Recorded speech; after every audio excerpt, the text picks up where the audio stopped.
What's happening? Brian Tong here, and welcome to the Apple Byte for all the good and bad inside the world of Apple. Now, Apple's latest iPad and iMac announcements from its Cupertino headquarters are solid upgrades to their product lineup, and I'm sure there will be plenty of you making some upgrades, so let's get to it. Now, first up, the iPads and the iPad Air 2 specifically was really one of the highlights of the event. Apple is thin it to win it and brings its slimmest iPad ever. It's so slim that you could stack two of these things on top of each other and it would still be thinner than the original iPad. Thinning. It finally brings Touch ID, a custom A8X processor, an M8 motion coprocessor, which seems a little odd since I won't be running around with my iPad anytime soon, and an anti-reflective coating. Now, I'm honestly a little torn about this next feature, but the iPad Air 2 gets an improved 8-megapixel camera. You know, they're only encouraging people to continue to take even more pictures with their iPads like this guy, adding panorama mode, a burst mode, time-lapse, and slow motion. So you all get ready to see even more people like this and more of these mirror iPad selfies. Thanks, Apple. Now, if you really want to be innovative, listen. Remove the camera so I can actually see the concert I paid to go see. Now that's inspiration. All right, the iPad Air 2 starts at $499 and brings improvements across the board, but Apple's biggest challenge is getting people to buy one after recent reports show 50% of iPad users are still on their first or second gen iPad, and we know people really don't upgrade them nearly as often as they upgrade a smartphone. Now, the biggest iPad disappointment, well, it's the iPad Mini 3, which gets Touch ID, but keeps the same camera, the same screen, and even the same A7 processor. But it comes in gold. Now, the Mini 3 starts at $399, but it was truly the most disappointing announcement. Now, pre-orders start on the 17th for iPads and start shipping on the 24th.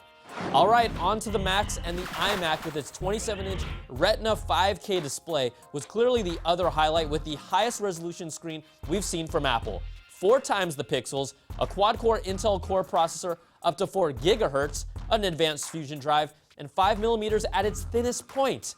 That's thin-spiring.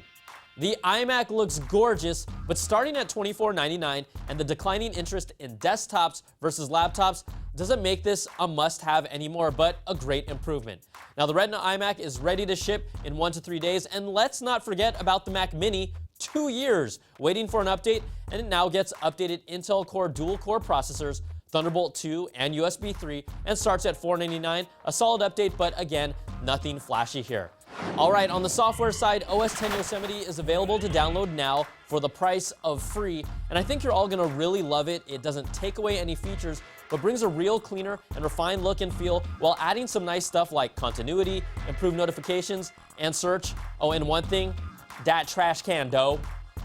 And iOS 8.1 free update arrives Monday in time for the official rollout of Apple Pay on that Monday, so get on it so you can use your phone like your wallet. Now, I'm debating between going to Jamba Juice first or getting a juicy Big Mac with those Mickey D fries and chicken McNuggets and a McFlurry, but I need to be careful because it all goes to my butt. All right, so there you have it. Like I said, really a solid update across the board from Apple for iPads and Macs. Now, there's nothing that really stands out as a must-buy for me right now, but there's lots of great stuff if you're in the market to upgrade. And just think, in 2015, we have, let's see, the rumored iPad Pro, MacBook Air with Retina Display, a new Apple TV, and yeah, that Apple Watch are all awaiting us next year. And yes, I chose not to throw any bad apples this week because a lot of you guys get your feelings hurt when I do, so I decided to be nice today. All right, that's going to do it for this week's show. You can email me at theapplebyte@cnet.com or tweet me at Brian Tong. I'll be gone on vacation next week, but don't worry, stick around because we have a little something for you lined up next time. And Apple, just for future reference, after watching this keynote, leave the skits to us. All right, thanks so much for watching, and we'll catch you all next time for another Bite of the Apple.